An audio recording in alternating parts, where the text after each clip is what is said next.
Johnny Somali. He's been streaming, he's been making money, he's still, in certain ways profiting off of social media and off social media exposure. So obviously they could go after him. Now, what would that be? Likely a fine. Maybe there could be a charge there. Immigration works separately from the criminal process, and it often doesn't want to do that much. It's kind of a little bit of know all about the nuisance IRL streaming gang that's traveling the world and terrorizing the public. I feel like I was a martyr. I feel like I sacrificed myself. Johnny Somali has once again landed himself in serious trouble. This time, it's not just about his controversial streams. South Korean immigration authorities are now after him. Officials are demanding that Johnny provide a valid visa, and that's where things start to unravel. Now, here's what you need to understand. As an American citizen, Johnny Somali can normally stay in South Korea for up to 90 days without a visa. But once that period ends, if he continues staying without proper authorization, especially while causing public disturbances, he crosses the line into illegal territory. And according to immigration officials, that's exactly what Johnny has done. This means his problems are only piling up. His next trial is scheduled for the end of October, and with these new immigration violations surfacing, the timing couldn't be worse. South Korean authorities are making it clear Johnny Somali will have to face new consequences for ignoring their laws.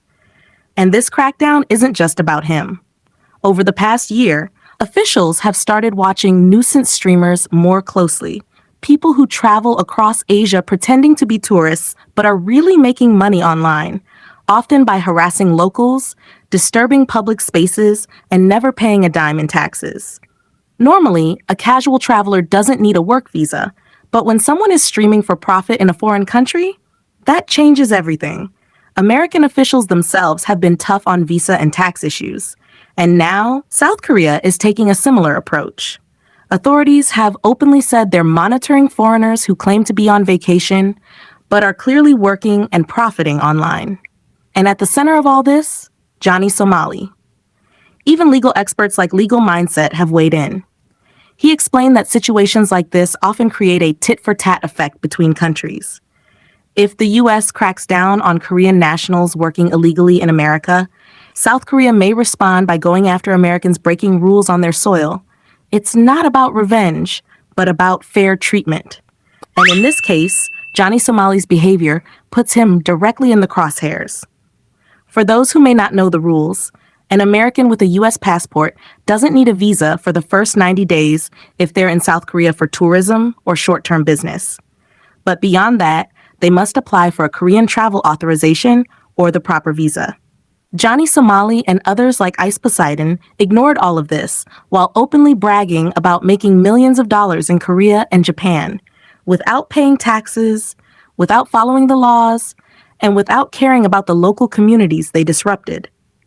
Johnny often tries to defend himself by calling it free speech, claiming that his live stream donations are just part of online expression. But the reality is very different. If he pulled these same stunts in the U.S., there's no question he'd already be facing prison time. South Korea has now made it clear they are also prepared to hold him accountable for his violations. Legal Mindset even pointed out that immigration enforcement could hit Johnny with fines or even restrict his ability to leave the country freely. Immigration law operates separately from the criminal trial process, meaning Johnny could be punished on multiple fronts. And what makes things even worse, Johnny has openly admitted that he started this entire trend of nuisance IRL streaming across Asia. In his own words, he claimed responsibility for influencing countless other streamers to create chaos, disturb locals, and profit from controversy. He even bragged about being a martyr for the movement, sacrificing his own career to pave the way for others. Think about that. If prosecutors and immigration officers wanted proof of intent, they wouldn't have to look far. Johnny's own statements practically hand them the evidence. And if you're wondering whether other streamers are really following in his footsteps, the answer is yes. Just look at Kelton Live, another controversial streamer who was caught on video in Japan harassing an elderly man on a train.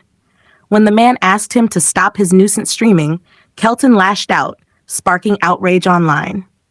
Or consider the viral clip of another streamer harassing a woman on the street, again copying the same toxic style of content Johnny Somali pioneered. These reckless actions all tie back to the influence Johnny admitted to having. This is why South Korean officials are now re-examining their visa and immigration policies. They've seen how these streamers treat Asia like a playground for chaos, and Johnny Somali is seen as the root of the problem. So where does that leave him now? Facing criminal charges, immigration violations, fines, and the possibility of even more prison time. He's no longer just a nuisance online.